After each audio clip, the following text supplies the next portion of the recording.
That's my floor in French. I hope the interpretation is working.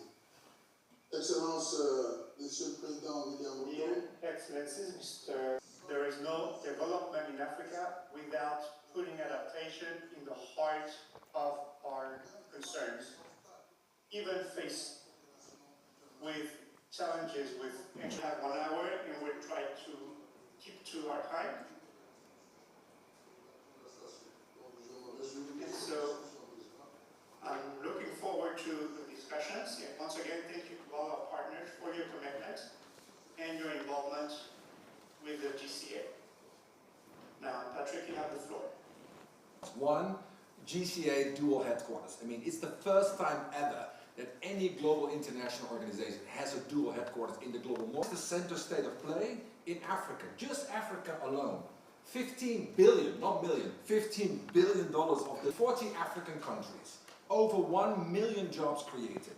Tens of millions of beneficiaries. 3, we can do so much more. That's the bottom line message. Denmark, Norway, Canada, the Netherlands all evaluated the AAAP model.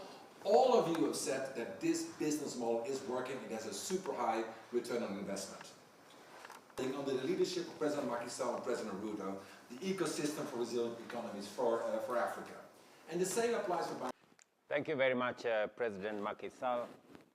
Your Excellency, President Hilda Hein, Excellencies, friends, ladies and gentlemen, I am honored to host this important meeting of the Global Center for Adaptation. It is a privilege for Kenya to host such a vital institution, one that sends and stands at the forefront of global effort to address the pressing issue of climate crisis.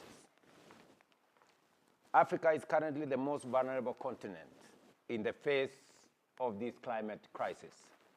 Yet it is also the cradle of climate solutions and the future of green industrialization. Africa is central to the global climate agenda, both now and in the years to come. I am therefore pleased to announce that Kenya has signed a host country agreement with GCA, and we look forward to hosting this new dual headquarters. I extend my very sincere thanks to President Macky Sall for taking over the leadership from Secretary General Ban Ki-moon, who now serves as our honorary chair. With your deep understanding, Mr. President, of our continent, I am confident that GCA will continue to thrive under your leadership. Dear colleagues, a warm welcome, therefore, to this meeting in Kenya, although we are in different parts of the world. The work of the Africa Adaptation Acceleration Program is essential for building capacity and resilience, enabling us to address development and climate challenges simultaneously. While the AAAP is already operating at scale, we must build upon its success and take it even further. I would like to express special appreciation to our development partners, the UK, represented here by Ambassador Neil, Norway, France, Denmark, Canada, the Netherlands, and the Gates Foundation for their very strong support. And thank you very much, gentlemen, for coming for this meeting this evening.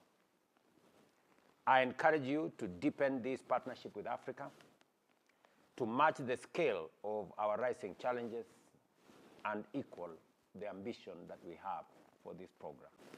I would like also to take this opportunity to recognize my good friend here, Professor Patrick, President of the Global Center for Adaptation. The center's success is due in large part to your vision, your passion, your energy, and unwavering commitment to this center.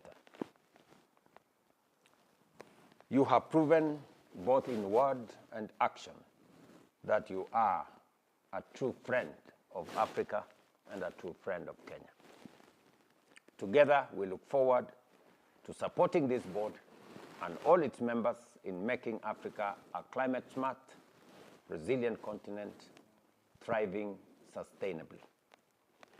Without a strong AAAP and a strong global center for adaptation, Africa faces enormous risk. Our development potential will remain constrained by climate change, leading to security threats, forced migration, health crisis, job losses, and macroeconomic instability, as has been experienced in different parts of our continent. And let us be clear, these risks will not be confined to Africa. Europe and others will also be affected, both directly and indirectly. The AAAP and the GCA remind us that it doesn't have to be this way.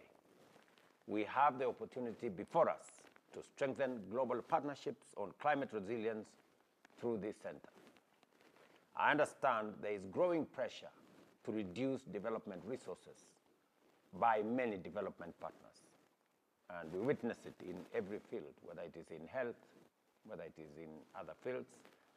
However, I believe we can all agree that investment in adaptation and resilience, we must find a way of continuing. We need the center, we need the AAAP now more than we have needed it ever.